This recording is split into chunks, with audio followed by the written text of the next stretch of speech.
Yo, it's Guido coming at you with a tactics talk. Good morning, welcome back. Thanks for tuning in. Appreciate your support. Looking for other ways to support, look down in the descriptions. The pacing was not very good on that one. Not very good. Not very good. Hey, you know what? The title of this one is something to the extent of, because sometimes I do the video and I can't really think of a title, but it's going to be something along the lines of who is the MVP. So let's pause this for a minute. Usually I'm the MVP, right? Because I show my good games, and I act like that's how all my games are. Well, they are actually all this good, but I end up being top damage. Not by a long shot, but I definitely have top damage, and I do my good damage, my kills, all that good stuff. I am top tier. I'm driving the TS5, the Assault TD of Justice. The title of the video is Who is the MVP? Is it me? I want you guys to pay attention to the game as we go, and I'll kind of comment on what I'm doing, but I want you to open up your aperture. It might be me. It might be me. Do I have a shot on this guy? I wondered as I was playing the game. I don't know. I may have earlier. It could be me. But seeing as we're having this video and I'm asking this question, it probably isn't. Or maybe it's a co-MVP situation. That's possible as well.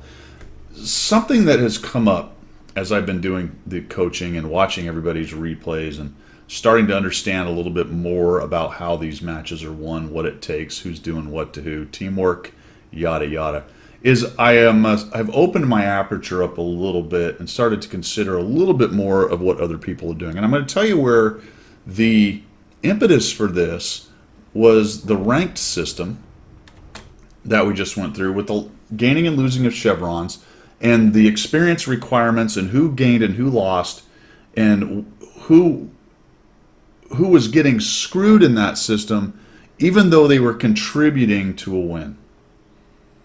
You know what I'm saying? Even though they were contributing and might even have been an MVP based on what they did. Might have even been, the sixth man. Or if you're a Texas A&M Aggie, Tui, the 12th man, right? The crowd, the 12th man, the guy off the bench. Like who is the number one off the bench guy? That changes match to match, but let's just kind of take a look. We got a pretty good stack here. We got a 45 TP, a Lurva, a Centurion, and a Mill. Right now there is 3 of us with a guy hanging out in the back, the 2 GFT, and an artillery. Pretty soon, though, the 100-01 is going to show up, and he's a big, beefy fella. So I find the Emil, and I sneak one on him. He's not expecting that. Clearly, he wasn't even looking at me. So we get a thump on him, and then he's going to sort of come around like a buffoon and get hit again. He tracks me, but I'll fix it. And I'm sort of thinking, you know what? I think he's out of shells. He's trying to. Nope, he wasn't out of shells. Didn't matter though because he missed. We hit him. We get him dead. All right. So what's going on here? We've got a Lurva, a dead Emil, the 101, the 45, the T29 Lurva, the other Lurva, my Lurva, the green Lurva, but the 100-01 is coming in. All right. So the Lurva and the T29 are fighting that guy over there, the 45 TP. And the other Lurva. The 100-01 gets softened up a bit. I thump the Centurion. I think he dies pretty quickly. Boom. And things are going pretty well over here. Actually, we've got a 3,000 hit point lead. Looking good. And now I start fighting the Lurva over here. 100-01 pushes in. So how do I fight this guy? How do I take this guy down? Is he going to actually give me a shot up underneath his track? Oh, and I just can't quite get through the track and pen the side. The 100-01 is fighting the T29 and our Lurva. He makes a foolish move, goes up top right there, getting aggressive. Things are looking pretty good over here, and we do have quite the advantage in hit points. But our Lurva Weedem Mandreep over there is fighting the 100-01 and the 45 TP. So I start messing around some more with our low, or this side's low, or the purple low, or whatever you want to say. T29 makes a bit of a strange move, and then 45 TP comes over, I hit him, and the enemy Lurva gets a piece of me, and I'm just having a hard time getting up underneath into his lower plate or up underneath his wheel enough, his front spoke there enough to do any damage. He's doing a nice job side scraping, not exposing too much. I think, is this 45 TP? Oh, this will do it. Nope, we get another crit damage, so we'll back out. Meanwhile, the 100-01 is pinned down by our low over there. There goes our T29. Now we're outnumbered. I take a hit. Still looking good, though. We're probably going to win this, even if me and this Lurva hold this thing and don't do a single thing past this. Watch the low give me a little bit too much of his flat plate of his turret right there. That is a spot you can pin. He actually gets a chunk of me there as far as tracking me.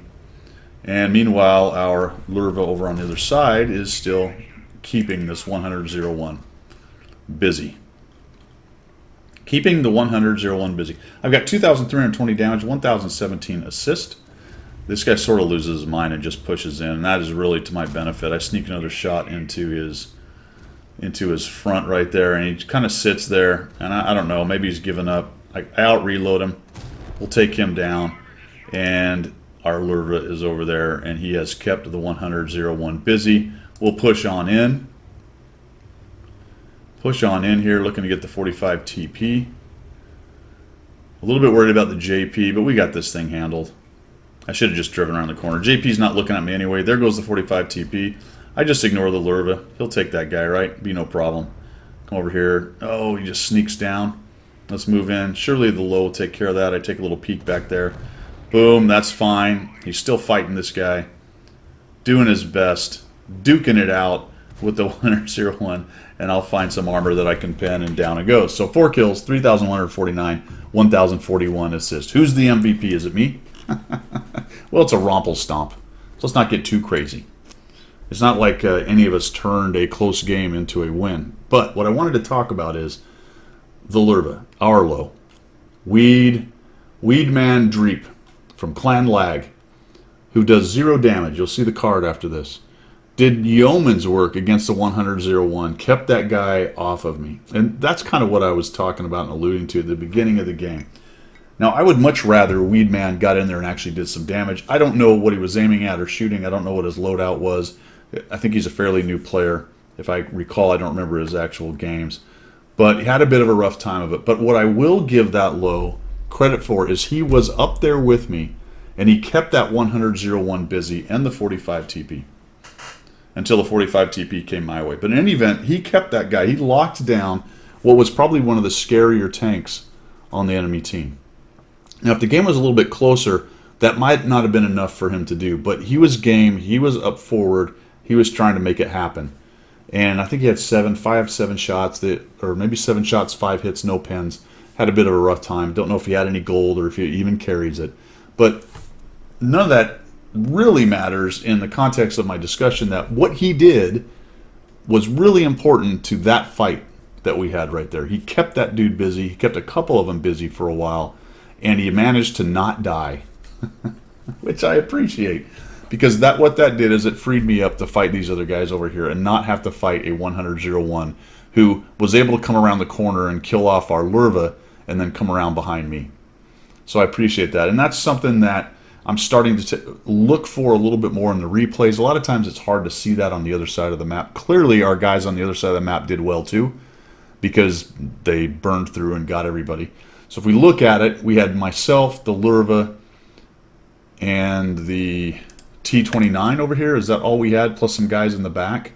Against a good number of their guys. They had their 101, so that's 1-8. They're a mill. We got him dead. That's another 8. The Lurva, that's an 8. The Centurion, that's one of their 8s. So the G-Sword and the Scorpion were somewhere else, but we had a good preponderance of their heavy stuff over here, and we had a few less of our heavy stuff fighting them. So he did a really nice job locking down a couple tanks, and that freed me up to do a little bit of work over there.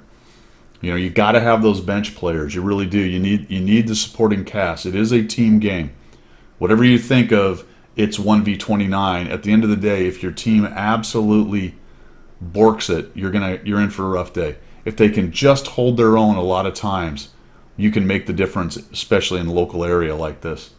So I just thought that was interesting. You know, if you would have called that at the beginning or as you saw it going on, I guess I telegraphed stuff a little too much. I was talking about the Lurva quite a bit, but I thought that was interesting. Let me know what you think down below.